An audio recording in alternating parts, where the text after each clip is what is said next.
Hello, my beautiful doves. My name is Mina, and I'm going to be your host for today. So I kind of wanted to talk about something more historical for this video because I feel like my last couple videos have been more modern or 20th century based, and yeah, I haven't done something older in a while, so I thought for this video we could take it back to the roots of this channel, just for fun. As some of you know, I am a maximalist, and so it should be to no one's surprise that the mid to late 18th century is one of my favorite fashion eras of all time. And I also want an excuse to wear this wig again. Anyways, as I was racking my brain trying to think of a topic to do focused on the 18th century, I thought, why not beauty marks?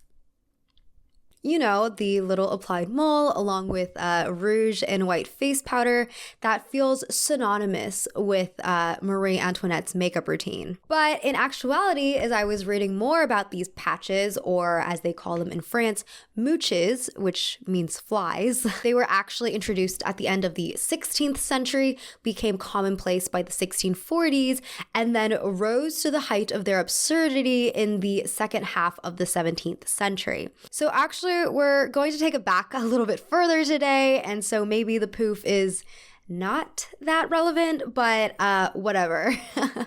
Let's get into it. To be more specific, a mouche is a patch commonly made of velvet, taffeta, silk, or satin. The most favored color was black, but you could also get mouches in red, green, purple, or blue. If you were but a lonely commoner and still wanted to participate in the trend, then your patches would probably be homemade and constructed of mouse skin. Yes, a French cultural historian, Daniel Roche, has found evidence that poor workers chose to still participate in the consumer economy. Some poor people even gave up household necessities like pots and pans so that they could afford clothes, mirrors, and or cosmetics. And in general, poor people tended to wear lighter makeup than richer people. Eileen Ribeiro, author of Facing Beauty, Painted Women in Cosmetic Art, further validates this, saying that the patch trend was particularly affordable for all women of the 17th and 18th centuries. However, she says that your status was reflected by the number of patches you wore and the placement of those patches on your face. But there was still a fine line that you had to walk on, and it's still not clear what that fine line was. I think it really differed depending on the region and, of course, like the time, like year by year. Generally, if you wore too many, you could come off as desperate, and if you wore too few, you were passé. Frenchman Henry Masson noted in 1719, "The use of patches is not unknown to the French ladies, but she that wears them must be young and handsome. In England, young, old, handsome, ugly, all are bepatched until bed rid. I've often counted 15 patches or more upon the swarthy, wrinkled face of an old hag, 70 and upwards." During the 18th century, the patch trend slowly went into decline. Obviously, women were still wearing them, hence why we associate the beauty mole with 18th century so heavily. But there was a common rhetoric being spread around that if you wore too many, you were gaudy or immoral. It's important to remember that smallpox and syphilis was still widespread at this time because we have not yet discovered penicillin, and both these diseases left major scarring on your face and other parts of your body. So if you were lucky and you only had a mild case, then you could cover up the leftover scarring with these little beauty patches. I loved her beauty mark so much. I used to pencil one on, and then I'd move it around whenever I had a blemish. So, it'd be here, and then it'd be here, and then sometimes it'd be here and here. But because syphilis was a venereal disease, aka an STI, writers and artists pushed this association between wearing patches and being loose. But we'll get to that later. There was also a code of conduct for wearing these patches. If you put one on your forehead, it indicated dignity. If you put one around your lips, it was very coquettish. If you were a betrothed young woman, you would put a heart-shaped patch on your left cheek. And after getting married, you would switch it to the right. There were also different names for these mouches depending on where you put them on your face. A mouche on the forehead was called an assassin, and one on the cheek was called a gallant. You could also wear them on places like your shoulder or your neck. It wasn't just limited to the face. Mouches originated in France, hence the name, but spread all throughout Europe. Attitudes towards cosmetics, though, just varied naturally by region. A review of portraiture shows that English women wore less makeup than French women, but by the 1770s, both groups of women wore about the same. And then by the 1780s, the heavy makeup look was just declining in general because the natural look was coming in vogue. These mooches were decorative to create contrast and highlight the ghostliness of one's skin. They would also draw attention to certain features of the face, like the eyes. As an example of attitudes at the time, in Antoine Le Camus's Abdiker, or The Art of Preserving Beauty, published in 1754, Abdiker says, after seeing a fly land on Fatima's beautiful face, I think its blackness sets off the luster of the vermilion and makes your eye look more lively and amorous. According to fashion historian Kimberly Chrisman Campbell, a lot of early writers said patches were an imitation of Venus, who supposedly had a mole on her cheek. She had this one imperfection that made her even more beautiful, and the patches were supposedly imitating that. Mooches were stuck to the face with a gummy-like substance called mastic, which is a type of resin. It's easy to stick on and easy to remove. So these were like actual patches. It wasn't just like these eyeliner moles that I've put on my face today. Patches in general also ranged in size. There's documentation from a perfumer, which is basically what they called someone who sold beauty products.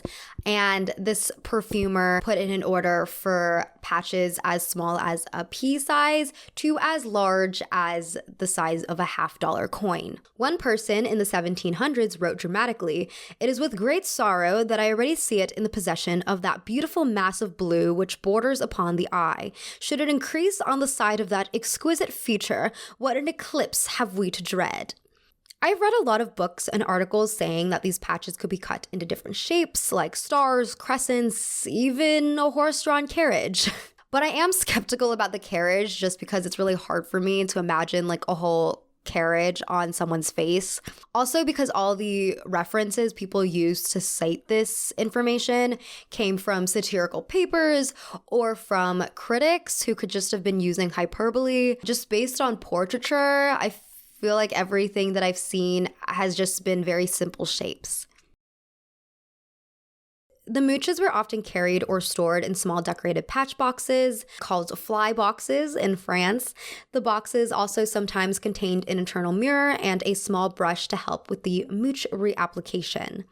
Mooches are also not to be mistaken for medicinal patches. I came across this amazing article called Revising the Visage, Patches and Beauty Spots in 17th Century British and Dutch Portraits. And in it, the writer Karen Hearn says that in 2009, Tate's London Gallery was cleaning up a portrait painted by the English painter Cornelius Johnson at their Tate Painting Conservation Studios. While doing so, they saw that there was a layer of overpaint that was applied significantly later than the date of the original painting. By the way, the painting is a portraiture of a Dutch woman and is dated roughly from 1659. The cleaning uncovered this large oval black shape on the side of the woman's face. We can guess that probably whoever acquired this painting later was disturbed by the large black mass on this woman's face and had it covered. So what could this gigantic patch be? Because it looks way too monstrous in size to be just a beauty mark. There are two major theories for this. One theory suggests that the lady was concealing a major physical imperfection, like a scar or something. But the other theory I'm personally more partial to. In a medicinal text published in 1682 by George Hartman, he suggested that applying a black patch called a plaister in this case to the temple area could alleviate headaches, toothaches, and migraines. Hearn says that there are a number of other Dutch female painted portraits from the mid-1600s that feature patches at the same location on the left temple, suggesting that the use of patches to treat headaches was widely practiced in the Netherlands.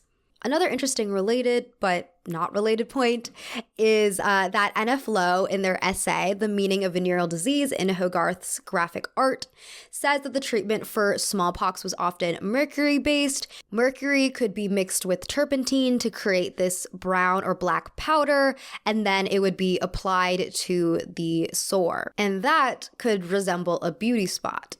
So what I'm trying to say is that not all of these black patches depicted in artwork were there for beauty purposes or were mooches.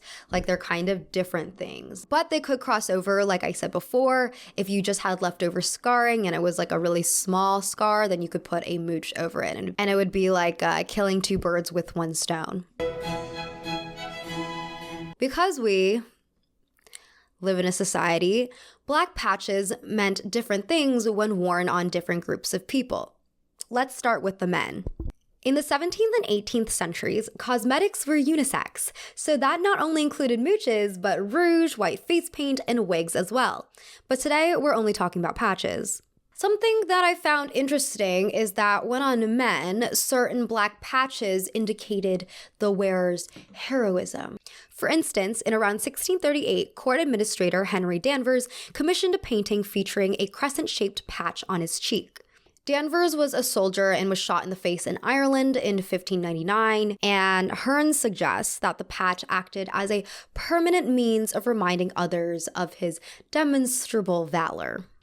Another man, Henry Bennett, wore an inverted V-shaped patch. However, his injury was in a minor skirmish, nothing too brave or patriotic. But according to the Oxford Dictionary of National Biography, Bennett was prone to emphasizing his contribution to the royal cause by placing a black plaster over the scar, to the amusement of many satirists. From what I read, there was not really any indication that suggested that black patches could ever be read negatively when on a man's face. Hello everyone. So I want to make a small correction because I do want to clarify that I did come across some art putting men in a negative light for contracting syphilis, and they were drawn with black patches on their face to signify the syphilis, but still 99% of the time it was the women they contracted the disease from that were clearly demonized the most. But yeah, I just want to point that out.